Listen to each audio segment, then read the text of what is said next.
students, hope you all are doing well. Today we are going to discuss here section 5 of Indian Evidence Act, which is relevant to fact in issue and relevant fact. Section 5 जो है वो ये बात करती है कि विवादित तथ्यों और सुसंगत तथ्यों का साक्ष्य दिया जा सकेगा। भारतीय साक्ष्य अधिनियम की जो धारा 5 है वो फाउंडेशन ऑफ एविडेंस के नाम से भी जानी जाती है, यानी साक्ष्य विधि की आधारशिला भी इसे कहा जाता है। इसके पीछे कारण ये है कि सेक्शन 5 जो है एविडेंस एक्ट का दायरा सीमित करती है। सीमित करने से तात्पर्य ये है कि ये सिर्फ दो चीज़ों को इंक्लूड करती है, फैक्ट इन इशू और रिलीवेंट फैक्ट।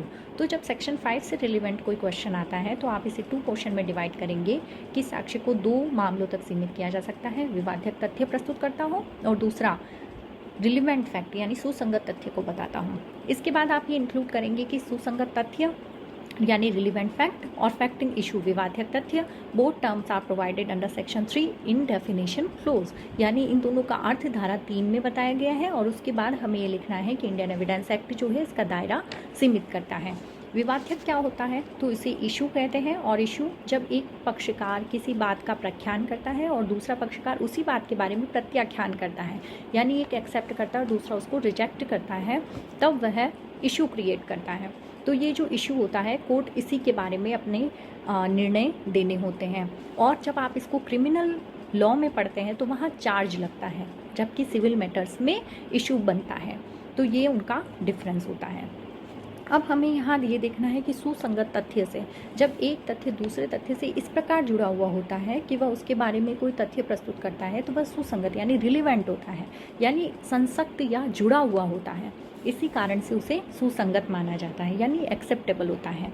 और विवादित इसलिए एक्सेप्टेबल है क्योंकि कोर्ट के सामने वही मेन इशू है और उसी मुद्दे को हल करने के लिए कोर्ट ने एविडेंस ली है। तो जब कोई मामला विवादित तथ्य के बारे में और सुसंगत तथ्य के बारे में कोई जानकारी उपलब्ध कराता है तो उसे स्वीकार किया जा सकता है। इसके साथ जब आप बैरक्ट को पढ़ेंगे तो उसके लास्ट लाइन में लिखा हुआ है अस्तित्व का या अनस्तित्व का साक्ष्य दिया जा सकेगा, अन्यथा नहीं, यानी ऐसी चीज़ एग्जिस्टेंट है या नहीं है इसके बारे में साक्ष्य दिया जा सकता है, अन्य कोई बात नहीं की जा सकती है। अगर तथ्य विवादित है या सुसंगत है तो वह ऐसा अस्तित्व में था या ऐसा अस्तित्व में नहीं था, इसके बारे में साक्ष्य दिया जा सकता है। और इसके साथ में कोमा लगा करके कह दिया और किन्हीं अन्यों का नहीं, यानी इनके अलावा और किसी चीज़ का साक्ष्य नहीं देना है। इसीलिए मैंने कहा कि सेक्शन 5 जो है वो इसका दायरा सीमित कर देती है। तो इसका एक इलिस्ट्रेशन है, जैसे क ने ख की लाठी मारकर हत्या कर दी है। तो इसमें हमें ये ध्यान रखना है कि जब क ने ख की लाठी मारकर हत्या की है तो इसके इशू क्या क्या बनेंगे। क्या क या ख के बीच पुरानी कोई दुश्मनी थी, क्या क का ख से उसको लाठी से मारना और उसका मृत्यु कारित करने का आशय, क्या उसका मृत्यु कारित करने का आशय था। अब ये सारी चीज़ें कोर्ट उसमें देखेगी और ये हुआ फैक्ट इन इशू, और इसमें जो रिलीवेंट फैक्ट होंगे उनको कोर्ट कंसिडरेशन पे लेगी।